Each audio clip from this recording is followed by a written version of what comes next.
আওয়ামী লীগকে কেউ এই বাংলার মাটিতে আশ্রয় দিতে পারবে না। ৭১ পূর্ববর্তী মুজিব এবং ৭১ পরবর্তী মুজিব সম্পূর্ণ আলাদা। সে দুর্বৃত্তদের নেতা। দেশে যে একটা ঐতিহাসিক সময়, বাংলাদেশে ৫ই আগস্টে আজকে এই ভবনটি ভাঙার দরকার ছিল। বাংলাদেশে হাসিনা যে ১৭ বছর বাংলাদেশের মানুষকে গুম, হত্যা, নির্যাতন, এই ভবন থেকে হাজারো মানুষকে হত্যা করেছে। এই বঙ্গবন্ধু এই দেশে হত্যাকাণ্ড এই ভবন থেকে চালু করেছে। বাংলাদেশে ৭৫ আমরা দেখি না, আমরা ৫ই আগস্ট দেখেছি, আমরা আজকে ৫ই ফেব্রুয়ারি দেখতেছি। আমরা চাই বাংলাদেশে আওয়ামী লীগের কোনো আস্থানা, কেউ আওয়ামী লীগকে প্রতিষ্ঠিত করার চেষ্টা করলে বাংলাদেশে তাদের কোনো আস্থানা হবে না। যে দলই হোক, যে কোনো দলে হোক, কোনো দলকে ছাড় দেওয়া হবে না। সে আওয়ামী লীগ হোক, সে বিএনপি হোক, সে জামাত হোক, যে দলে হোক, আওয়ামী লীগকে কেউ এই বাংলার মাটিতে আশ্রয় দিতে পারবে না। যারা আওয়ামী লীগকে আশ্রয় দিচ্ছে তাদেরকে হুঁশিয়ার করতে চায়, বাংলার জনগণ আপনাদেরকে ছাড় দিবে না। যারা আওয়ামী লীগকে আশ্রয় দিবেন তাদেরও পরিণতি আওয়ামী লীগের মতো হবে। বঙ্গবন্ধুর বাড়ি ভাঙতে আমি আমার এই ডিভাইস দুটো, আমার কাছে তো আর অস্ত্র নেই, পুলিশের সেই বন্দুক নেই, আর্মিদের সেই বন্দুক দিয়ে আমাদের নিরীহ ভাইদের যে খুন করা হয়েছিল, সেই ছাত্রদেরকে যে খুন করা হয়েছিল, সেই ছাত্র সমাজকে খুন করা হয়েছিল, সেই সাধারণ জনগণকে খুন করা হয়েছিল, আমাদের কাছে এই ধরনের বন্দুক নেই। আমি আমার বাসা থেকে আমার এই দুইটা অস্ত্র নিয়ে আসছি। আমি এই দুইটা অস্ত্র নিয়ে এসে এই স্বৈরাচারীর বাসা, এই আস্তানা ভেঙে দেওয়ার ব্যবস্থা করেছি। আপনারা আমাদের সাথে আছেন তো?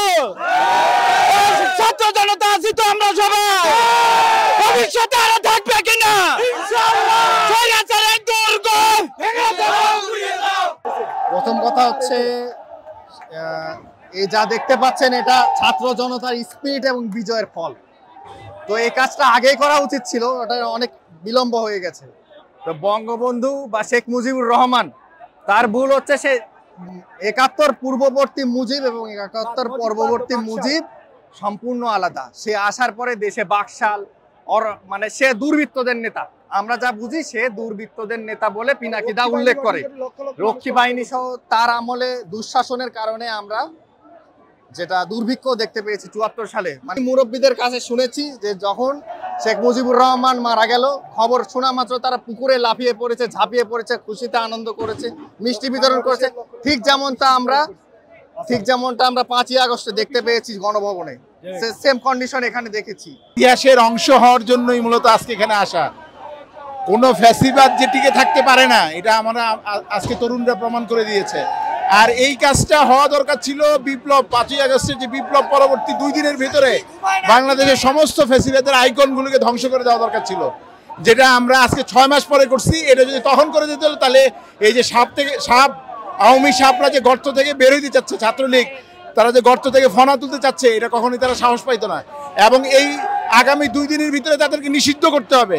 যদি নিষিদ্ধ না করা হয় তাহলে দেখা যাবে যে বিপ্লব, এই যে আমাদের যে ছাত্ররা যারা জীবন দিল, তাদের মানে আমরা আশঙ্কা করতেছি যে আওয়ামী লীগ আবার কামব্যাক করবে। কিন্তু এটা কোনোভাবে করতে দেওয়া যাবে না, ওদের শিকড় সহ উপড়ে ফেলতে হবে।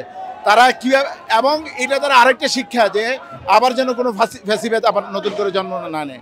18 তারিখ যে আওয়ামী লীগ হরতাল দিয়েছে, এটা আমি আবারও বলতেছি যে এই যে আমরা যে অনুকম্পা দেখাইলাম, আমরা যে মানে ছাড় দেওয়ার মানসিকতাটা দেখাইলাম, যে দয়া দেখাইছি যে আওয়ামী লীগ মানে এটা তো ঠিক হচ্ছে না, মানে মব জাস্টিস ঠিক না, তাহলে আওয়ামী লীগ কি হবে? এই লাশের উপর দিয়ে তার কোনো অনুশোচনা আছে? সে যদি কামব্যাক করতে চায় তাহলে তার অনুশোচনা করা উচিত ছিল যে না সে তার কোনো ন্যূনতম অনুশোচনা নাই। সে বরঞ্চ আরো বলতেছে যে বাড়ি জ্বালায় দাও, অফিস জ্বালায় দাও, এটা জ্বালায় দাও।